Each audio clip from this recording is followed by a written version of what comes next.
प्रिय मित्रों, स्वागत है आपका आपके अपने चैनल स्टडी विद प्रदीप पे। दोस्तों, जैसा कि आप सभी लोग जानते हैं कि हम लोग टीजीटी के लिए एनसीईआरटी की क्लास कर रहे हैं, टीजीटी पीजीटी के लिए। और एनसीईआरटी की क्लास में आज हम लोगों को पढ़ना है नाइट्रोजन चक्र के बारे में। आपने थंबनेल में भी देखा होगा।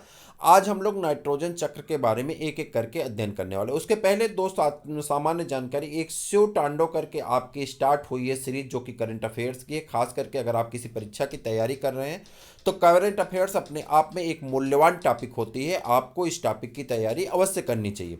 दूसरी जो सुपर 11, सुपर 51, अगर आप सुपर टेट की तैयारी कर रहे हैं तो आपके लिए बहुत महत्वपूर्ण है, आप जरूर देखा करें। अगर आप एलटी की भी तैयारी कर रहे हैं तो भी शिव टांडो की सीरीज आपकी 15 मिनट की सीरीज होती है, आप उसे जरूर देखें। उसका पीडीएफ भी आपको व्हाट्सएप से मिल जाता है। व्हाट्सएप नंबर आप सब लोगों को ज्ञात है, जिन लोगों को ज्ञात नहीं वो इस व्हाट्सएप नंबर पर व्हाट्सएप करके हमसे जुड़ सकते हैं।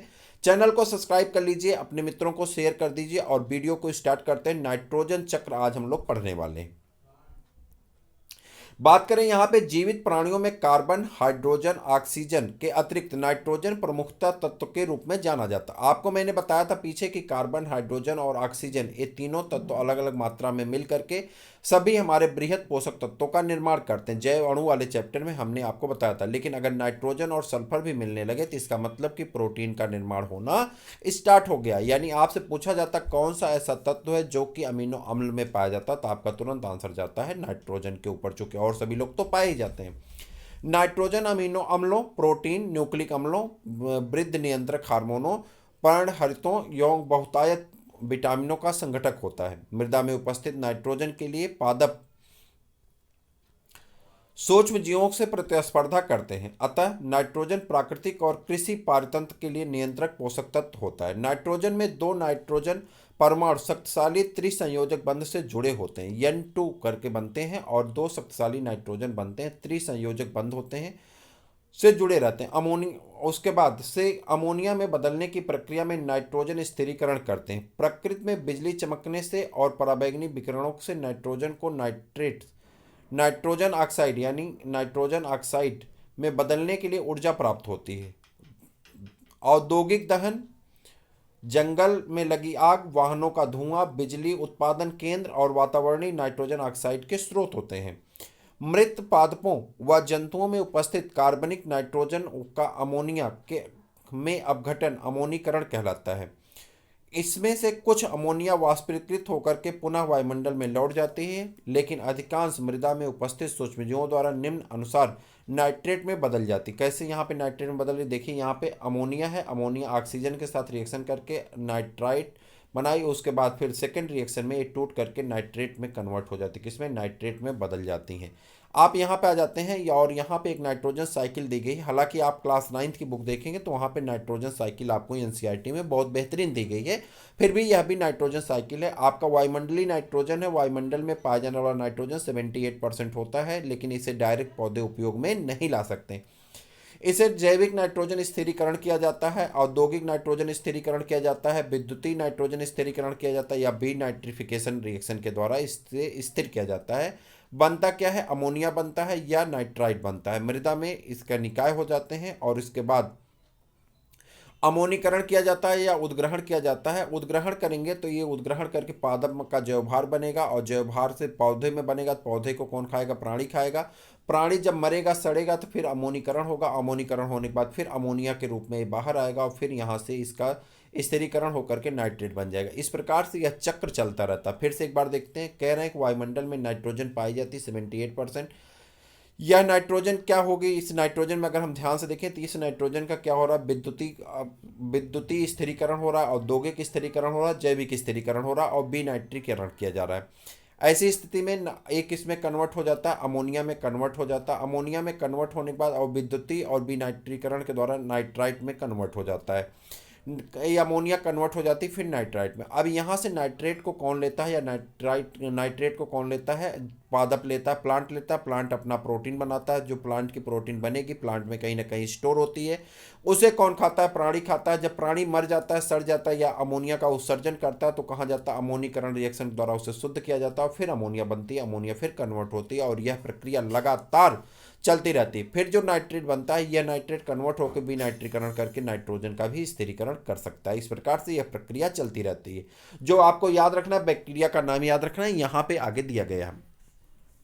बात कर रहे हैं अमोनिया, पहले नाइट्रोसोमोनास या नाइट्रोकोकस जीवाणु द्वारा नाइट्राइट में बदल जाता है। ध्यान से देखिए, नाइट्रोसोमोनास एक बैक्टीरिया है, दूसरा नाइट्रोकोकस है। दोनों का नाम एक ही जैसा है तो और दोनों मिलते जुलते बैक्टीरिया हैं। दोनों का काम एक है कि जीवाणु द्वारा नाइट्राइट्स में बदल दिया जाता है। नाइट्राइट्स नाइट्रोवेक्टर जीवाणु की मदद से नाइट्रेट में बदल जाता है।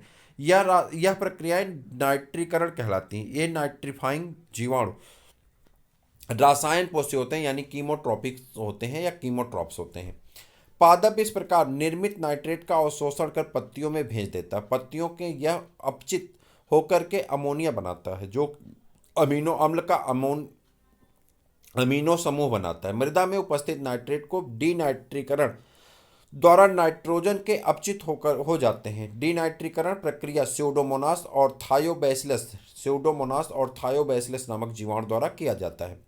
अगर हम जैविक नाइट्रोजन की बात करते हैं, जैविक नाइट्रोजन स्थिरीकरण कैसे होता है? वायु में प्रचुर मात्रा में उपलब्ध होने पर भी केवल कुछ ही जीव नाइट्रोजन का उपयोग कर पाते हैं। सभी जीव नाइट्रोजन का उपयोग नहीं कर पाते हैं। केवल कुछ ही प्रोकैरियोटिक जातियां जैसे नाइट्रोजन का स्थिरीकरण कर पाती हैं। जीवित प्राणियों द्वारा नाइट्रोजन का अमोनिया में अपचयन जैविक नाइट्रोजन कहलाता है। जीवित प्राणियों द्वारा अमोनिया में नाइट्रोजन का अमोनिया में कन्वर्जन क्या कहलाता है? जैविक नाइट्रोजन स्थिरीकरण कहलाता है।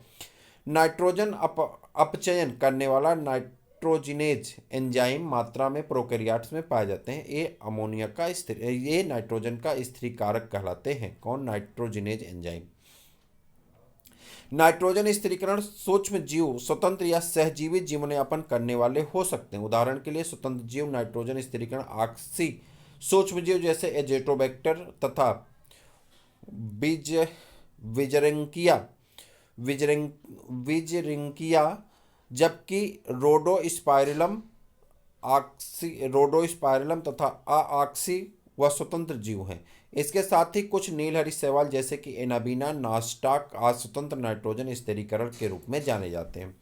सहजीवी जैविक नाइट्रोजन स्थिरीकरण। यह सहजीवन का मतलब होता है दो जीव साथ में रहेंगे और दोनों को इसका लाभ होगा। दो जीव साथ में रहेंगे और दोनों को इसका लाभ होगा। इसी को हम लोग क्या कहते हैं? सहजीवन कहते हैं। क्या कहते हैं? सहजीवन कहते हैं। जैसे कि आज सहजीवी जैविक नाइट्रोजन स्थिरीकरण में कई प्रकार के संघ ज्ञात हैं। इन सब में से प्रमुख लेग्यूम जीवाणु संबंध है। राइजोबियम जीवाणु लेग्यूम अल्फा अल्फा, स्वीट स्लीपर, मीठा मटर, मसूर, मटर उद्यान, बाकला तथा क्लोवर, सेम आदि की जड़ों में पाए जाते हैं। इस तरह से संबंध बनाते हैं। सबसे सामान्य सहजीवन जड़ों की गांठों के रूप में होता है। ये ग्रंथियां जड़ों में छोटे उभार के लिए रूप में होती हैं।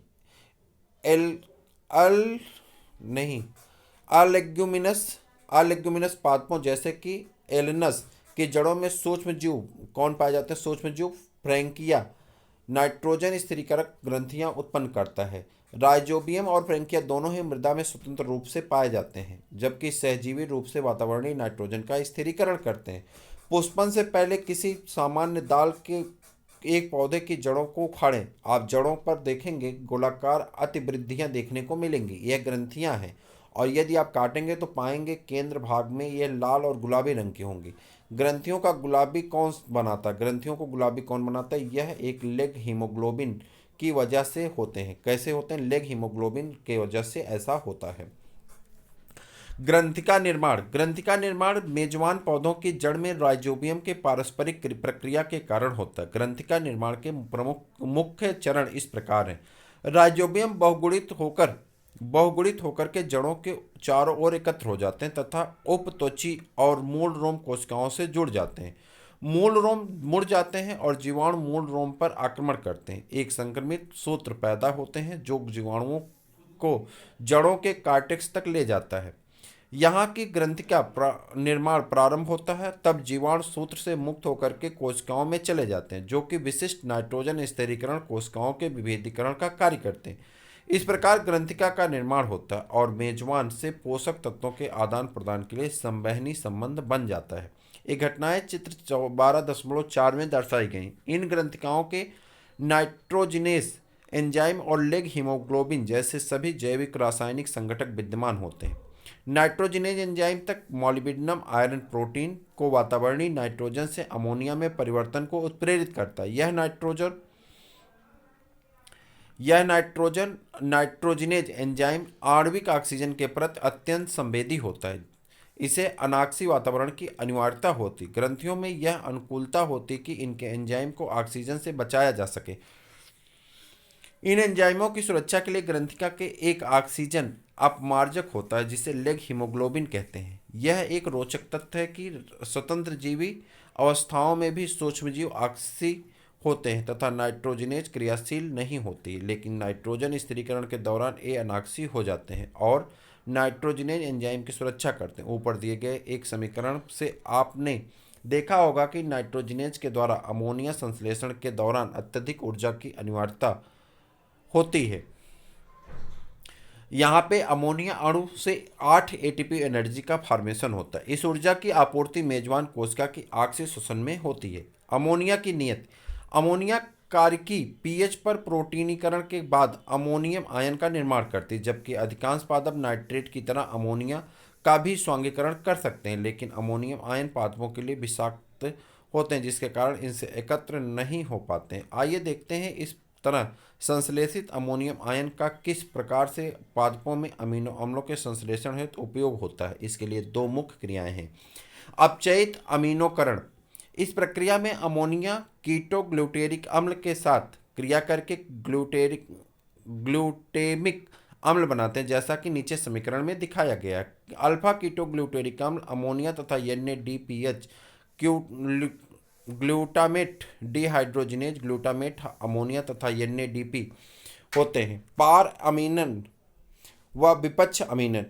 इसमें अमीनो अम्ल के अमीनो समूह को कीटो अम्लों के कीटो समूह से स्थानांतरित होता है।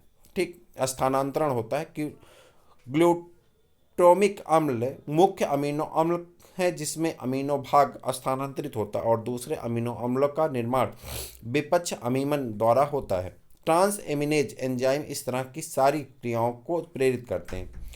पौधों में एस्पेरजिन व ग्लूटेमिन दो अति मुख्य एमाइड पाए जाते हैं जो प्रोटीन के रचनात्मक भाग हैं। ये दोनों अमीनो अम्ल क्रमशः एस्पार्टिक अम्ल और ग्लूटेमिक अम्ल से प्रत्येक के भाग अमीनो समूहों से जोड़ने से बनते हैं। इस प्रक्रिया में अम्ल का हाइड्रॉक्सिल भाग अमोनियम मूलक से विस्थापित हो जाता है। एमाइड से चूंकि अमीनो अम्ल से ज़्यादा नाइट्रोजन पाया जाता है, अतः ये दारू वाहिकाओं द्वारा पौधों के अन्य भागों में स्थानांतरण कर दिए जाते हैं। इसके साथ ही कुछ पौधे जैसे कि सोयाबीन की ग्रंथियां वाष्पोत्सर्जन प्रवाह के साथ स्थिर नाइट्रोजन को यूरिडस के रूप में भेज देती हैं और इस यौगिकों में भी कार्बन की अपेक्षा नाइट्रोजन का अनुपात अधिक होता है। और इस प्रकार से यह चैप्टर भी आपका समाप्त होता है। इसके बाद आपका चैप्टर नंबर 13 है और 13 से मुझे लगता है 22 तक जाने में हमको बहुत समय नहीं लगेगा। हम बहुत तेज़ी के साथ इन दोनों चैप्टर को जल्दी से ख़त्म करने वाले हैं और क्लास 12th में इंटर करने वाला है। 1 अप्रैल तक हमारा प्रयास है कि 1 अप्रैल से हम लोग नए तरह से फिर से इसको नए रिवीजन के साथ स्टार्ट करेंगे और नए रिवीजन के साथ इसको आगे बढ़ेंगे। पूरी तरह से 1-1 घंटे की क्लास होगी और पूरी स्थिरता के साथ बहुत धीरे धीरे उसको ब्लैक बोर्ड पे समझते हुए आगे बढ़ेंगे। पूरी तरह से पूरी बुक का हम एनालिसिस करेंगे और 90 दिन के टारगेट है कि 1 अप्रैल से लेकर के 90 दिन, यानी अगर हम माने तो अप्रैल, मई, जून, इस 90 दिन में इसे कंप्लीट करने का पूरा लक्ष्य है। टोटल 38 चैप्टर जो हमारे हैं इसे हम 90 दिन में कंप्लीट करने वाले हैं, 3-3, 4-4 घंटे की क्लास के साथ, यानी एक चैप्टर एक दिन मान के चलिए।